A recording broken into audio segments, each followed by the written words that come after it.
ગબ્બર ખાતે 51 શક્તિપીઠ પરિક્રમા મહોત્સવનો આજે બીજો દિવસ છે। પ્રથમ દિવસે 2.10 લાખ શ્રદ્ધાળુઓએ ગબ્બરની પરિક્રમા કરી હતી। આજે બીજા દિવસે ગબ્બરથી અંબાજી સુધીના માર્ગ જાણે માનવ સાંકળ રચાઈ હોય તેવા દ્રશ્યો જોવા મળ્યા હતા। મોટી સંખ્યામાં ભક્તો પગપાળા ગબ્બર તરફ જતા જોવા મળ્યા હતા।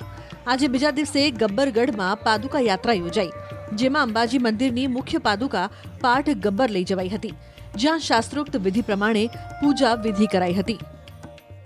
અમારા ટ્રસ્ટને જે આ પાદુકા યાત્રાનો જે લાભ મળ્યો છે એ બદલ સમગ્ર ગુજરાત રાજ્યના જે સંઘોનું ટ્રસ્ટ છે એ ખૂબ આનંદ અનુભવે છે। જગત જનની જગદંબાને પ્રાર્થના કરીએ છીએ કે તમામ સંઘો ભાઈ ભક્તોને આ રીતે પ્રેરણા મળતી રહે અને સતત આ પરિક્રમામાં સાથ સહકાર આપતા રહે। તો આજે બીજા દિવસની યાત્રાનો પ્રારંભ મગરવાડા વીરમણી ભદ્રના મહંત વિજયસુરી મહારાજે કરાવી હતી। આજે પાદુકા યાત્રા સાથે વિશેષ પાલખી યાત્રા સાથે જોડાઈ હતી। મોટી સંખ્યામાં માઈ ભક્તો 2 થી 3 કિલોમીટરના લાંબા પરિક્રમા પથ પર જોવા મળ્યા હતા। આજે નીકળેલી પાદુકાઓ દરેક મંદિર એક મૂકવામાં આવી હતી।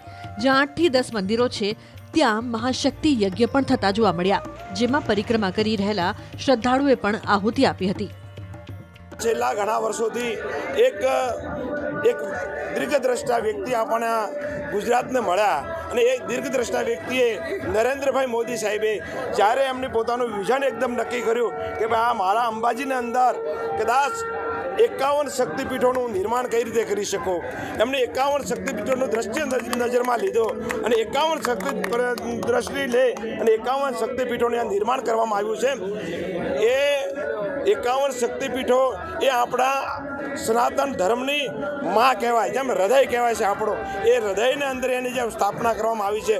અને જે પણ લોકોને કદાચ દર્શન 51 શક્તિપીઠોના ના કરી શકે એ લોકો પણ જો અહીંયા આવે અને એક સાથે એની જો પરિક્રમા કરે અને એ પરિક્રમાના અંદર એમને 51 શક્તિપીઠોને જે દર્શન થતા હોય અને તમે જ્યારે આજ બીજો દિવસ છે આ યાત્રાનો, આ બીજા દિવસે યાત્રાના અંદર પણ તમે જુઓ યાત્રિકોનો જે ભાવ અને ઉલ્લાસ એટલો બધો વ્યક્ત કરી રહ્યા છે કે એ ભાવ ઉલ્લાસથી 51 શક્તિપીઠોની અંદર એક શક્તિપીઠ ઉપર જ્યારે તમે જશો તે વખતે તમને આ મનની અંદર થશે, તમે જ્યાં દર્શન કરવા માટે ઊભા રહો, આંખ બંધ કરો ત્યારે તમે 51 જે શક્તિપીઠ ઉપર તમે જાઓ એ શક્તિપીઠોનું તમને આ દર્શન થાય છે।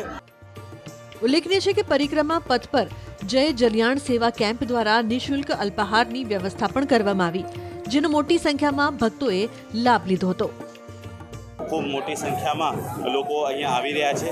લોકોને અવર જવર અને એમના રહેવા જમવા તમામ પ્રકારની વ્યવસ્થા મંદિર અને યાત્રાધામ બોર્ડ દ્વારા કરવામાં આવ્યું છે। આજે પાદુકા યાત્રા છે જે ભાદરવી પૂનમિયા સંઘના સહયોગથી આયોજન કરવામાં આવેલ છે અને કાલે ધ્વજાયાત્રા, પછી પરમ દિવસે મશાલ યાત્રા અને છેલ્લા દિવસે મંત્રોત્સવ આ પ્રકારનું આયોજન બાકી છે। સાથે સાંજે સાંસ્કૃતિક કાર્યક્રમ યોજાઈ રહ્યો છે, તો હું બધા માઈ ભક્તોને અપીલ કરું છું કે એની અંદર આવીને હિસ્સો લે।